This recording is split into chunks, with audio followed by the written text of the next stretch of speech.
नमस्कार बंधुरा Bloom apples किचेने आपनादेर स्वागत। आज के आमी उपवास बा ब्रतर दिनगुलोर कथा माथाय रेखे एकटी प्रिपारेशन बानाते चलेछि। एकादशीर ब्रत बा विभिन्न रकम पुजोर जे ब्रत थाके ओई सब दिनगुलोते आमरा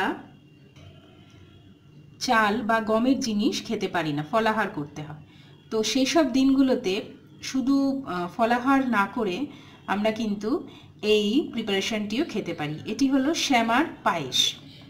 এটি চাল নয়, যদিও আমরা শ্যামা চাল বলে থাকি, কিন্তু চাল বলতে যে আমরা নিত্যদিনের যেটা খেয়ে থাকি ভাত, তো সেটা নয়। তো এরই প্রিপারেশন অর্থাৎ শ্যামার পায়েসের প্রিপারেশন আজকে আমি আপনাদের করে দেখাবো খুবই সিম্পল ওয়েতে।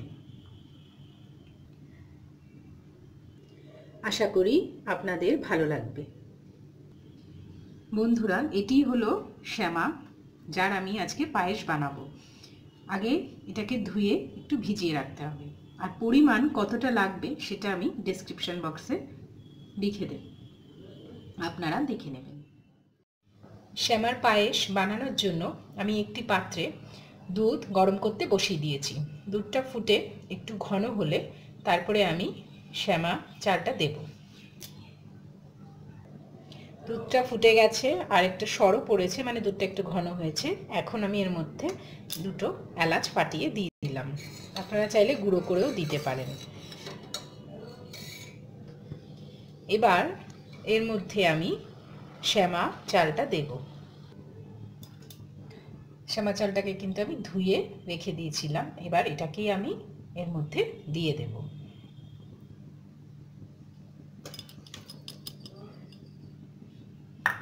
দিয়ে এবার দুধের সাথে নাড়িয়ে দেব।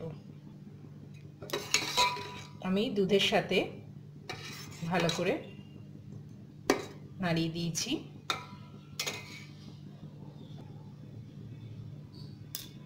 এটা কিন্তু হাতা দিয়ে ঘাঁটতে থাকতে হবে, নাহলে কিন্তু নিচে লেগে যেতে পারে।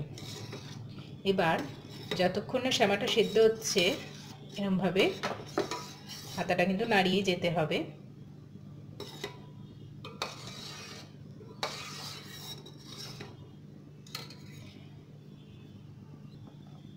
আমি খুব সিম্পল ওয়েতেই বানাচ্ছি, এর মধ্যে আমি কাজু কিশমিশ কিছু দিচ্ছি না। ব্রত, একাদশীর ব্রত বা যে কোনো পুজোর ব্রতর দিন চাল বা গমের জিনিস খাওয়াটা নিষিদ্ধ থাকে, অর্থাৎ ফলাহার করতে হয়। তো সেই সময় এই শ্যামার খিচুড়ি বা পায়েসটা খেলে পরে কিন্তু আমাদের উপবাস ভঙ্গ হয় না, কারণ এটা চালের নয় বা গমেরও নয়, অর্থাৎ ব্রতর ভঙ্গ হয় না। একাদশীর দিনও আপনারা এটা অনায়াসেই খেতে পারবেন,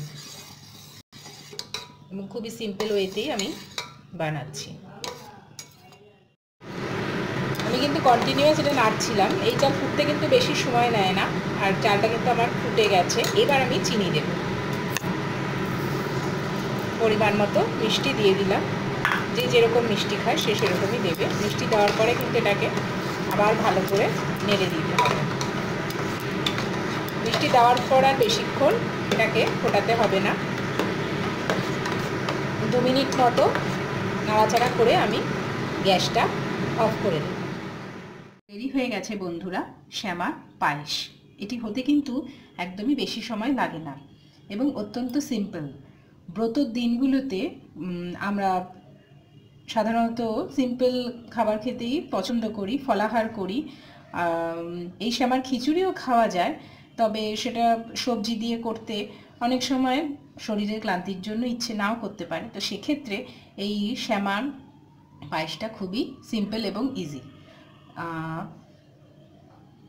আমি এটাকে জাস্ট আমন্ড আর কিশমিশ দিয়ে একটু ডেকোরেশন করেছি। আপনাদের যদি ভিডিওটি ভালো লেগে থাকে তাহলে লাইক করবেন, শেয়ার করবেন, কমেন্টস করবেন, আর নতুন বন্ধুদের প্রতি রিকোয়েস্ট রইল আমাদের চ্যানেলটিকে সাবস্ক্রাইব করবেন। পরবর্তী আরও নানান রকম ভিডিওস নিয়ে আপনাদের সঙ্গে দেখা হবে। নমস্কার।